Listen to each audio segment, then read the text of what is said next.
नमस्कार, मैं हूं आशीष चित्रांशी और आप देख रहे हैं द न्यूज लॉन्चर। 3 दिन पुरानी हमारी एक खबर पर फिर एक बार मुहर लगी है। सबसे पहले हमने आपको बताया था कि मोदी के 20 सांसदों का खेल खराब हो रहा है। खराब हो गया है, नहीं हो रहा है। अब अवैधानिक तरीके से संविधान को ताक पर रखकर कुछ भी कर ले, सत्ता में है।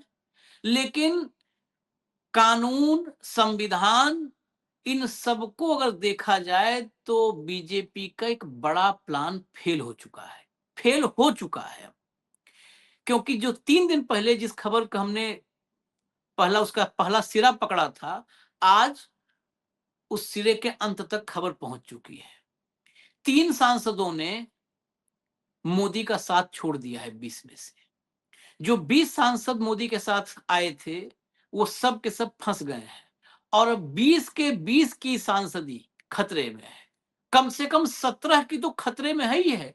3 तो बचा भी सकते हैं, लेकिन 17 को कौन बचाएगा? बिरला के सामने भी संकट है। आखिर वो कौन-कौन से सांसद हैं जो मोदी की मीटिंग से गायब थे और गायब ही नहीं थे। फिर 3 दिन पहले की बात मैं करूंगा। तब हमने कहा था कि ये 3 सांसद पिछले वाले मंगलवार को जो मंगल मिलन कार्यक्रम मोदी जी का होता है संसद भवन में, उस मंगल मिलन में नहीं गए थे। सिर्फ इतनी खबर बताई थी और ऐसी सुगबुगाहट वहां से जो हमें खबर मिली थी कि एक ऐसी सुगबुगाहट है कि ये तीनों सांसद घर वापसी की फिराक में है। भाजपाइयों को घर वापसी शब्द बहुत पसंद है, तो घर वापसी की फिराक में है, ममता बनर्जी के पास जाने के चक्कर में है। वो मोदी के साथ खड़े होकर के अपनी राजनीति खत्म नहीं करना चाहते। अब उन सांसदों ने आधिकारिक रूप से ऐलान कर दिया है कि वो मोदी के साथ नहीं है। 3 सांसदों के हटते ही पूरा का पूरा नंबर गेम बदल जाएगा। अब तो बिरला की के लिए सबसे बड़ी मुसीबत है कि कैसे। अब तो आप अब तक कह रहे थे कि 2/3 हैं, 2/3 हैं, 2/3 में हम उनको मान्यता दे सकते हैं, हालांकि वहां भी बहुत सारे संवैधानिक संकट थे, इसीलिए अब तक उनको मान्यता नहीं मिली उनके विलय को। लेकिन अब तो ये विलय का खेल ही खत्म हो जाएगा। भाव को लाइए, फिर मैं आपको दिखाऊं कि ये 3 सांसद कौन है और कैसे पूरा खेल बिगड़ा है, गेम पलटा है। ये स्वागत है भाव। 3 दिन पहले कार्यक्रम में भी हम लोगों ने बताया था। अब आप देखिए, ऑफिशियल पुष्टि हुई है। लाओ भैया हेडलाइन लाओ। यूसुफ पठान समेत 3 मुस्लिम सांसद एनडीए के साथ नहीं हैं, खुद ही कर दिया बड़ा ऐलान। पहले गायब हुए थे तो चर्चाएं शुरू हुई थी। अब ऑफिशियल जब ऐलान हो गया तो बाकी 17 जो हैं वो बौखलाए हुए हैं। यहां तक कि उसमें एक बुजुर्ग सांसद हैं, सुदीप बंदोपाध्याय, टीएमसी के सबसे पुराने नेताओं में से हैं, ममता बनर्जी के बहुत करीब रहे और बहुत लाभान्वित हुए हैं ममता बनर्जी के साथ रहकर। सुदीप बंदोपाध्याय तो उस बौखलाहट में बीजेपी की कलई खोलने लगे। मैं आपको बाइट सुनवाऊंगा। सुदीप बंदोपाध्याय ने कहा कि बीजेपी के समय में भी बंगाल में चोरी शुरू हो चुकी है। अब वो बीजेपी की तारीफ कर रहे थे, बीजेपी की पोल खोल रहे थे, ये आप लोग तय कीजिएगा। जरा खबर के भीतर आइए।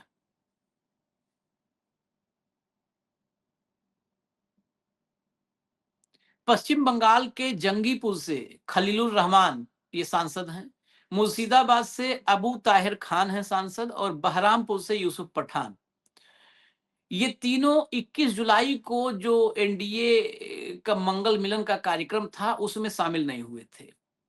लेकिन पहले वाले कार्यक्रम में बीजेपी ने भी ढका कि चलो नहीं आ पाए होंगे भाई, कुछ दिक्कत रही होगी। उस दिन भी हमने जितने इनके भगने के रास्ते थे सब बंद कर दिए थे, क्योंकि ये तीनों सांसद संसद भवन परिसर में मौजूद थे, उसके बावजूद मोदी की मीटिंग में नहीं गए थे। लेकिन जब ये कल के मंगल मिलन के कार्यक्रम में ये तीनों नहीं गए, तब लगभग लगभग इस खबर पर मुहर लग गई। और मुहर अनऑफिशियल लगी थी पहले, फिर ऑफिशियल लगाया किसने? अबू ताहिर खान ने। आगे चलिए। खान ने संसद परिसर में संवाददाताओं से कहा कि हम एनडीए के साथ नहीं हैं, राजग के साथ नहीं हैं और न ही भाजपा में शामिल हो रहे हैं। आज भी राजग की बैठक थी, लेकिन हम तीनों उसमें नहीं गए। हालांकि मुख्यमंत्री शुभेंदु अधिकारी की ओर से बुलाई गई बैठक में शामिल होंगे, क्योंकि वह मेरे संसदीय क्षेत्र के विकास कार्यों से जुड़ी है। देखिए, शुभेंदु की बैठक एनडीए की मीटिंग नहीं है, मोदी की मीटिंग एनडीए की मीटिंग है। वो एनडीए के सभी सांसदों के साथ मंगल मिलन करते हैं, और इन तीनों को छोड़ करके बाकी 17, चाहे वो रचना बनर्जी हो, चाहे शताब्दी राय हो, चाहे सुदीप बंदोपाध्याय हो, चाहे काकोली घोष दास्तीदार हो, ये सब के सब शामिल हुए थे। यही 3 नहीं शामिल हुए थे। मुसलमानों के खिलाफ किसी भी कदम का हम समर्थन नहीं करेंगे, ये आगे खान ने कहा, उनका स्टेटमेंट में वहां रोक दिया था। इस बीच पश्चिम बंगाल के मुख्यमंत्री शुभेंदु अधिकारी भी मंगलवार को संसद भवन पहुंचे। सूत्रों ने बताया कि मुस्लिम बहुल निर्वाचन क्षेत्रों का प्रतिनिधित्व करने वाले इन 3 सांसदों ने अपने मतदाताओं के एक वर्ग द्वारा भाजपा के साथ उनकी कथित निकटता पर सवाल उठाए जाने के बाद एनडीए की बैठक में शामिल नहीं होने का फैसला किया। क्योंकि ये अपने जब क्षेत्रों में गए तो इनको पता चल गया कि इसके बाद ये गांव प्रधान ही नहीं जीतेंगे, सांसदी बहुत दूर की बात है। चलिए आगे चलिए। इन 3 सांसदों की अनुपस्थिति इसलिए भी महत्वपूर्ण मानी जा रही है क्योंकि लोकसभा में 20 सदस्यीय एनसीपीआई समूह को मान्यता देने का मामला अभी लोकसभा अध्यक्ष ओम बिरला के समक्ष लंबित है। दल बदल रोधी कानून के तहत इस अलग हुए समूह को तभी संरक्षण मिल सकता है जब उसके पास तृणमूल कांग्रेस के मूल 28 लोकसभा सांसदों में से कम 2/3 सांसदों का समर्थन हो। यूसुफ पठान और सायोनी घोष समेत 20 सांसदों ने एनसीपीआई में विलय का फैसला किया था। यहीं से पूरा मामला गड़बड़ है। अब 20 सांसद थे तो मामला कंफर्टेबल नजर आ रहा था, लेकिन वहां पर भी तमाम संवैधानिक अड़चने थीं। अगर अड़चने नहीं होती तो बिरला कब का मुहर लगा चुके होते, वो इतना दिन इंतजार नहीं करते। अभी भी एनसीपीआई के विलय को अब यहां पर कैसे बिरला फंसे, हटा दो इसको, हटा दो साइड से। बिरला इसमें सबसे बुरी तरह फंसे हैं। एनसीपीआई को अगर उन्होंने अवैधानिक तरीके से, मनमानी, अब तो वही चलता है ना कि भाई हमारा खूंटा यही गड़ेगा, मनमानी तरीके से ही अगर विलय को मान्यता दे दी होती तो भी इन 3 सांसदों की ये बगावत, ये रुख उन 17 को, बाकी 17 को बचा सकती थी, क्योंकि ये 3 फिर 20 में 2/3 नहीं होते। इन 3 की सदस्यता पर खतरा हो जाता। अगर विलय को मान्यता मिल चुकी होती तो ये 3 सांसद ये खतरे में होते, इनकी सांसदी खतरे में होती। उस विलय को मान्यता मिली नहीं है, टीएमसी से ये अलग हुए नहीं है, तो इनको तो कभी भी ममता बनर्जी का हाथ पकड़ लेंगे कि दीदी भूल चूक लेनी देनी माफ करो। और जैसे ही ये 3 गए, बाकी 17 की जो सांसदी वो जबरन, मतलब बेशर्मी के साथ भले बचा लें, नहीं तो न उसमें सुप्रीम कोर्ट इनके साथ खड़ा हो पाएगा, और स्पीकर के लिए भी मुश्किल होगी। स्पीकर के लिए भी ऐसी मनमानी फिर से किसी जनजी आंदोलन को जन्म दे सकती है। जब आपके नंबर ही नहीं है तब कैसे आप इतना बड़ा असंवैधानिक काम कर सकते हो। तो ये 17 के 17 ये इनकी सांसदी गई फंस। अब भाव देखिए आशीष जी, जब टीएमसी से घोष अलग हुई तो पहले दिन से इंडिकेशन थे कि ये जा रही है, लेकिन जब तक 19 का आंकड़ा पूरा नहीं होता, 19, तब तक सिर्फ मीटिंगें चल रही थी। स्पीकर से मिली है, इसके घर में मीटिंग हुई, उसके घर में मीटिंग हुई, बार बार कह रहे थे कि 20 है, कोई कहे 22 है, लेकिन लिस्ट कभी बाहर नहीं आई, ना नाम कभी बाहर आए। पहला जो एक लिस्ट बाहर आई उसमें 20 में से 6 नाम तो रिपीट किए गए थे, डबल डबल लिखे गए थे 20 का आंकड़े के लिए, वो लिस्ट भी हमने की। तो कुल ये था कि जब तक 19 नहीं होते तब तक ये 2/3 नहीं होते। फिर 20 का जुगाड़ हो गया। जिस दिन 20 का जुगाड़ हो गया तुरंत स्पीकर को मिले, अलग गुट की स्थापना की, ठीक है, और एक नई पार्टी में विलय बताया, लेकिन उस विलय में टेक्निकल प्रॉब्लम है, इसलिए स्पीकर भी ने विलय की परमिशन नहीं दी।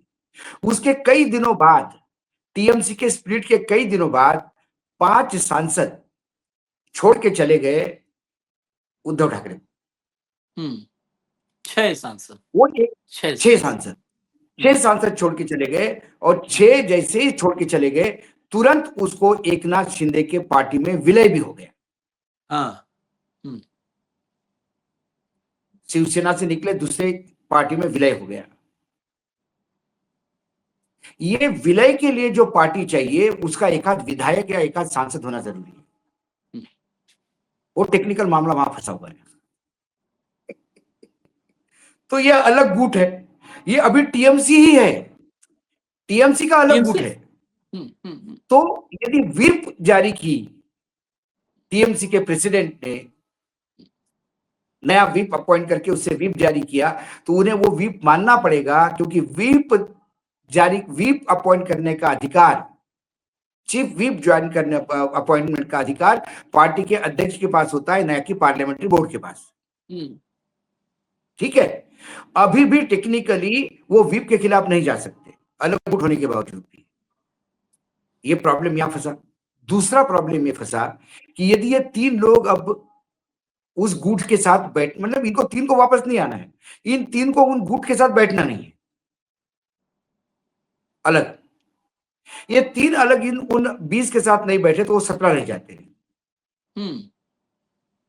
17 रहते ही उनके पास 2 ही ऑप्शन है, या सबके सब इस्तीफा देके फिर से चुनाव लड़ो, या वापस टीएमसी में नाक पकड़ के आ जाओ और माफी मांगते हुए बैठ जाओ। ये बेहद टेक्निकल मामला फंसा है। अच्छा, ये 20 फिर से चुनाव लड़ने की अब औकात नहीं है इनकी।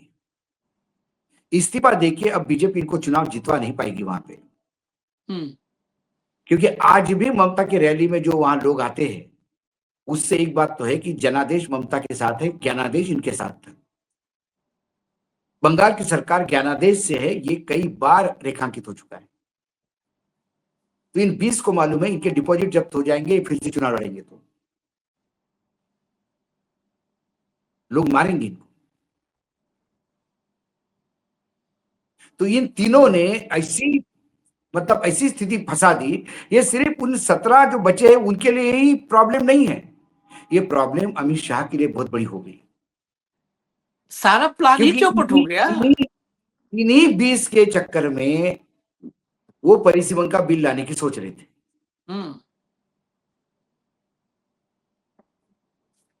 अब तो सारा प्लान चौपट हो गया, सारा प्लान चौपट हो गया। अच्छा, ये सुप्रीम कोर्ट ने कह दिया है, सुप्रीम कोर्ट ने एक नहीं 2 बार अपने निर्णय में कह दिया है कि व्हिप अपॉइंट करने का अधिकार पार्टी के पास होता है, संगठन के पास होता है। पार्लियामेंट्री बोर्ड में आप नेता चुन सकते हैं अपना, लेकिन पार्टी का व्हिप कौन होगा ये पार्टी तय करेगी।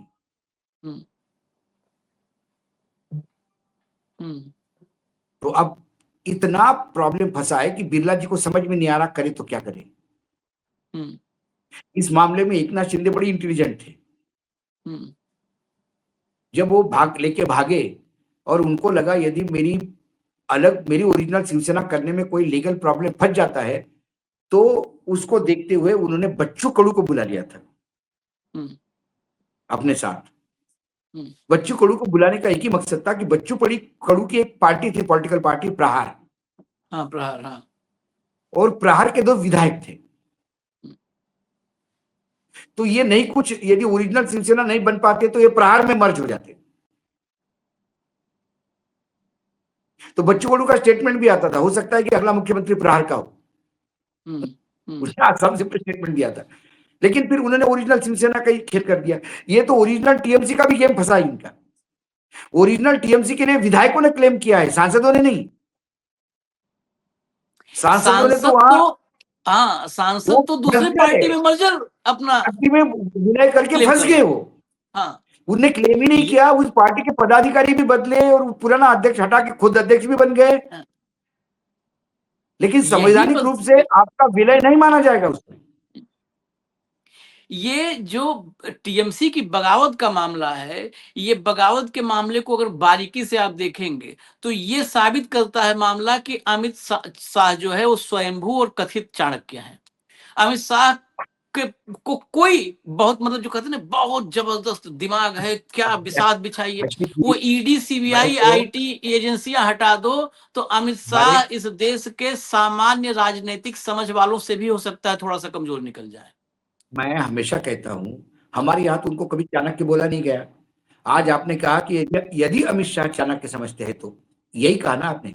हाँ बाकी प्लेटफॉर्म पे जब भी कोई उनको चाणक्य कहता है, मैं कहता हूँ प्लीज चाणक्य का अपमान मत करिए, ये जुगाड़ू है। इनकम टैक्स, सीबीआई, ईडी, ये 3 एजेंसी किसी भी आदमी के पास दे दो, चंद्रगुप्त हो जिसका जाएगा, वो चाणक्य छोड़िए, चंद्रगुप्त हो जाएगा, वो फतह चंद्रगुप्त हो करने जाएगा, लगेगा सब। हाँ पता करने ये लगेगा। चाणक्य बने मेरे घूम रहे पास हैं चुनाव ये तो। आयोग मेरे हाथ में दे दो ना, हम्म, मुझे चुनाव आयोग का चीफ बना दो। हम्म, आप एक पॉलिटिकल पार्टी खोलो, न्यूज लॉन्चर पॉलिटिकल पार्टी, आपकी केंद्र में सरकार बनवा दूंगा मैं। हाँ क्या है? संविधान तार तार करना है, बताइए अरे, कितना कितना ये जो मामला नंगाई उलझा पूरा हुआ कर है। रहे हैं, उससे ज्यादा नंगाई हम कर सकते हैं हाँ, यदि उतर ही गए तो उस पे। विधायक दल में स्प्लिट करवाया आपने, तो विधायक दल में 60 विधायक अलग गुट बना करके लीडर ऑफ अपोजिशन क्लेम किए और बन गए, रिजवान बनर्जी बन गए।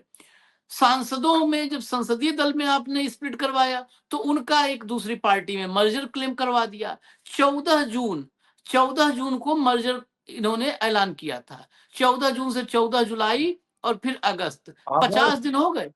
50 दिन में इनका सब मतलब सामने आ गया खुल के। अच्छा, दूसरी बात 50 क्या दिन है, में वो 20 सांसद एक अरे साथ नहीं वो रह जो पाए, 50 दिन भी। जो विधायक है वो भी फंस गए। हम्म, विधायक फंस गए। विधायक ने अपनी पार्टी, ओरिजिनल पार्टी क्लेम की, यही किया ना वो विधायकों ने, हाँ हमारी वो ओरिजिनल ओरिजिनल क्लेम, क्लेम कर रहे हैं।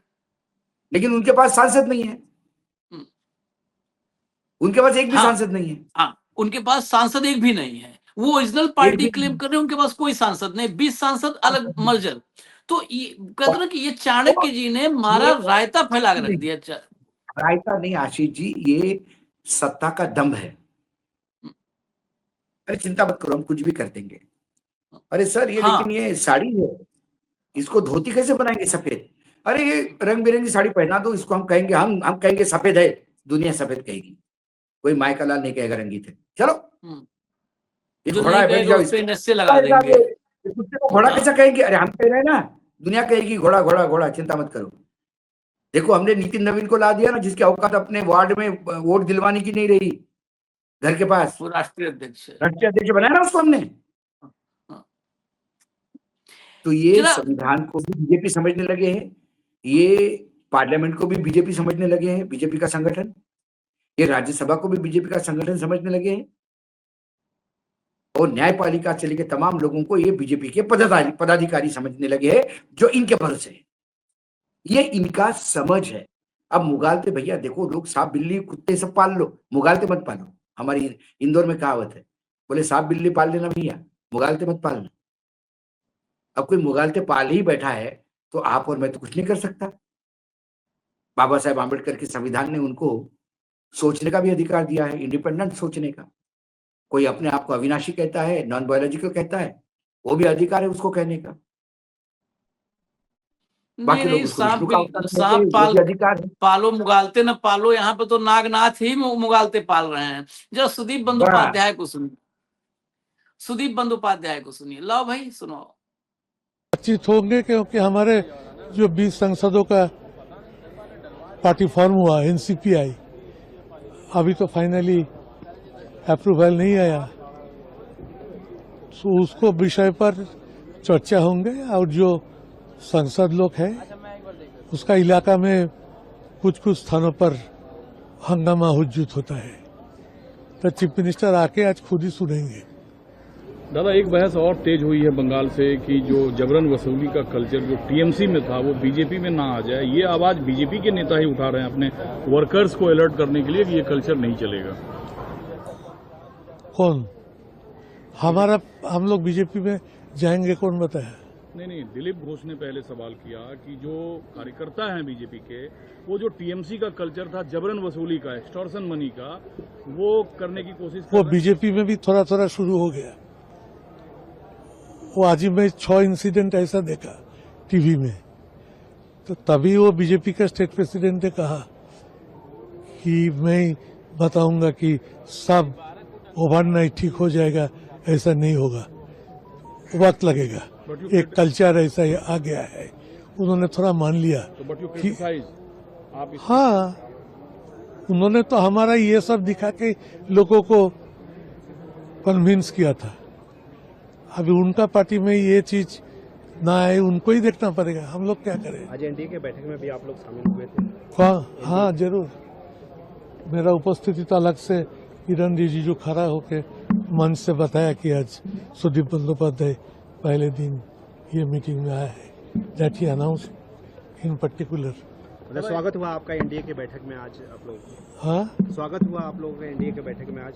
हाँ जरूर हुआ, बहुत अच्छा से हुआ। कल मैं रात में प्राइम मिनिस्टर के साथ 40 मिनट थे घर पे। सुदीप बंदोपाध्याय के इस बयान में जो बाइट सुनाई, इसमें 2-3 बातें हैं महत्वपूर्ण। एक तो जो चर्चा चल रही है कि बीजेपी में विलय होगा, तो कह रहे हैं, कौन कह रहा है बीजेपी में विलय होगा? अभी तो हमारे मर्जर को ही अप्रूवल नहीं मिला है, वो भी पेंडिंग है। दूसरी बात, उन्होंने कहा कि आज ये कल की बाइट है, आज हम एनडीए की मीटिंग में शामिल थे। एनडीए की मीटिंग में ये शामिल थे, लेकिन 3 सांसद नहीं शामिल थे, जो आधिकारिक रूप से सामने आ चुका है। 3 सांसद नहीं थे, यानी ये 20 के गुट में मतलब विभाजन हो गया है इनके सामने। 3 सांसद जो है वो मंगल मिलन में अमंगल देख रहे हैं।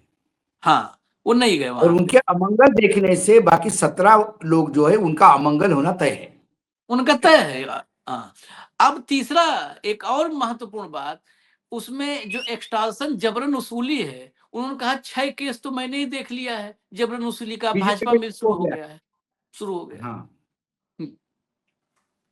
ये देखो मोदी का समर्थन करने आए हैं। बताइए, समर्थन कर रहे हैं ये लोग, क्या कर रहे हैं? मैं जितना बंगाल को जानता हूँ, देखिए बंगाल जब लेफ्ट के अंडर था तो बंगाल का एक कैडर बना था, वही वसूली कैडर, वही जब ममता सत्ता में आई तो वही कैडर ममता के साथ हो गया, तभी ममता सत्ता में आ गई।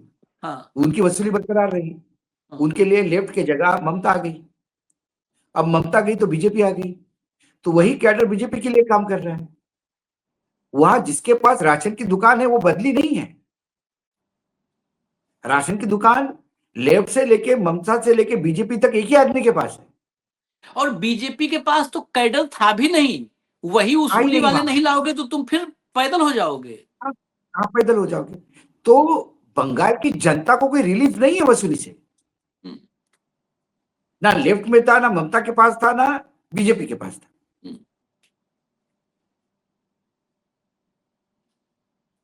तो इसीलिए वो कह रहा है कि 6 इंसिडेंट तो हमने देखे हैं अभी। अब अध्यक्ष ने कहा कि एक दिन में तो खत्म नहीं होगा, टाइम लगेगा। सिर्फ ये ममता से मिरेकल चाहते हैं, जहां जहां विपक्ष की सरकार है वहां एक रात में चेंज होना चाहिए। हाँ, जब इनके हाथ में होता है तो बोलते टाइम तो लगेगा, अभी 5-10 साल तो लग ही जाएगा इनको। ये उत्तर प्रदेश में करी तो रहे, 2 टर्म हो गया, तीसरी बार चुनाव तीसरा। उत्तर प्रदेश में, मध्य प्रदेश में तो भ्रष्टाचार खत्म हो गया ना अभी। भ्रष्टाचार और व्यभिचार दिखता ही नहीं मध्य प्रदेश में तो। चलिए खैर, क्योंकि भ्रष्टाचार अब सत्ताकरण का और राजनीतिकरण का हिस्सा हो गया, इसलिए उसको अलग नहीं माना जाता है। और व्यभिचार ये सदाचार के रूप में देखने लगे, चश्मे बदल गए। और चश्मे कैसे बदल गए? वो जो मंडलेश्वर था, जो फरार अभी बताया जाता है उज्जैन का, जो बिल्कुल सरकारी संत बैठा हुआ था, जब उस महिला ने उनको व्हाट्सएप चैट पे वो सब चर्चा छपाया अखबार में, जब उसने कहा कि अरे आपका गर्भ मेरे पेट में पल रहा है, किसी डॉक्टर को बोल के इसको करवाइए। अरे बोले भगवान का प्रसाद है, समझ के रख लेना ना, बुढ़ापे में तेरे को काम आएगा। बुढ़ापे की व्यवस्था कर दी मैंने, इसमें चिंता करने की क्या बात है। ये न्यू नॉर्मल है, ये भाजपाइयों का नया नॉर्मल है। यदि कि व्याभिचार से कोई गर्भवती हो जाती है तो बोलते प्रसाद है भाई, मेरा आशीर्वाद समझ लो। हाँ, बट बुढ़ापे में तुमको साथ देगा, जो भी पैदा होगा तुम्हारा केयर करेगा बुढ़ापे में। अब इतना बड़ा उसने एहसान किया तुम पे और तुम उसको कहते हो कि यार इस पे आरोप लगाती हो व्यभिचार के। गजब। चलिए खैर, क्या ये 20 सांसदों पर जो मुसीबत नहीं है, नहीं, ये इस फंसा मुसीबत पर आशीष नजर जी, रखना ये होगा। आशीष जी, ये मामला फंसा और ये मात्र मामला टीएमसी का नहीं है, ये टोटल ये बिल इस बार आएगा कि नहीं आएगा उस पे भी डाउट है अभी। एग्जैक्टली परिसीमन अब वाला बिल, अब अब ये बिल परिसीमन फंस का गया। मामला फंस के बीजेपी की 2029 की पूरी प्लानिंग को पलीता लगता हुआ दिखाई दे रहा है मुझे। फंस गया, परिसीमन बिल फंस गया। उसके 3 पॉइंट्स हम कार्यक्रम खत्म कर रहे थे, 3 शॉर्ट में बता देते हैं, फिर आगे डिटेल चर्चा ले आएंगे। समाजवादी पार्टी को तोड़ने की जो खबर ओम प्रकाश राजभर के जरिए उड़ाई गई थी, उस खबर में हो सकता है 1-2 लोग टारगेट पर रहे हों या उनके साथ कुछ साठगांठ हो भी गई हो, लेकिन वो पूरा का पूरा प्लान फेल हो चुका है। उसको फेल होने के पीछे भी वजहें कुछ हैं। 2 वजहें बिल्कुल महत्वपूर्ण हैं। एक तो जेनजी आंदोलन, जो भी बीजेपी से सटने वाले थे, उन सबको लग गया कि अब बीजेपी का अंतकाल आ गया है, अब उल्टी गिनती शुरू हो गई है, अब ऐसे समय पे नहीं जाना चाहिए। हाँ, ऐसे समय पे दोस्ती क्या करना जब उनका अपना खुद ही पतन शुरू हो चुका है। तो जनजी आंदोलन। उन्हीं के दूसरा राम जिनके मंदिर थाली में आंदोलन, राम जिसके मंदिर में थाली में चोरी, खाना चंदा चोरी। जिसके थाली में ये खाना खाने बैठ रहे थे उसके थाली को ही ढोल दिया हाँ जैन जी ने। हाँ, तो वहां खत्म नहीं हो गया वो जाएंगे। मामला, और ये दो बाई इलेक्शन के जो नतीजे हैं आशीष, हम्म, ये बाई इलेक्शन मैंने कई चैनलों पे देखा, खासकर जो गोदी मीडिया है, वो इतना चिल्ला चिल्ला के कह रहा था एक एंकर, तो बाई इलेक्शन हार गए तो मोदी हार गया, आप जुलूस निकाल रहे हैं, आप आनंद व्यक्त कर रहे हैं, मूर्ख है आप, 2 उपचुनाव से कुछ नहीं होता। क्योंकि उसको मिर्ची लग गई थी, मिर्ची। पहली बार जवाब नहीं दिया। मोदी जी की जिस दिन सरकार का पतन होगा, उस दिन इस देश के 10-15 एंकरों की भर्ती आगरा में और कांके रांची में वहां बेड बढ़वाने पड़ेंगे। ये पागल हो जाएंगे। सड़क पर जो है ये पत्थर फेंकते नजर आएंगे किसी पर, जैसे होता है हाँ ना बिल्कुल। पागल रोड पे ढेले फेंकते हैं, वैसे ढेले फेंकते नजर आएंगे इन सबको। इनका हालत यही होगा, अभी देखिएगा आप। हाँ हाँ, हाँ जिस दिन बिल्कुल भाजपा बिल्कुल। गई, इन सबका मानसिक संतुलन अभी खत्म है। और तब तो अभी ये, खत्म। हाँ, तब तो तेरे प्यार में बर्बाद हो गया, मैं खोल के सब बूसट फाड़ के बटन तोड़ के घूमेंगे रोड पे। और इनको उस समय भी मदद करेंगे हम लोग, चाहे आगरा चाहे रांची। हालांकि इन सबके पास पैसा बहुत है, लेकिन जब आदमी की ये खत्म हो जाता तो पैसा किसी काम का नहीं होता। जहां टिकट की जरूरत होगी हम कटवा देंगे इनको। हाँ, अपने इतना गाड़ी से इतना भिजवा हम दो। लोग के पास पैसा है, रांची मोदी से पैसा हमें रांची नहीं चाहिए, टिकट इतना कटवा है इनका टिकट कटवा। हाँ। रांची का टिकट कटवा देंगे और आगरा अपने गाड़ी में भेजेंगे। आगरा गाड़ी में भेजेंगे, कंबल मंगवाएंगे उधर से, वहां तो पागलों को भर्ती करवाने में कंबल भी मिलता है। इजाजत हाँ दीजिए हमें, हम आते हैं फिर अगला कार्यक्रम लेकर के। धन्यवाद भाऊ, बहुत बहुत धन्यवाद, नमस्कार।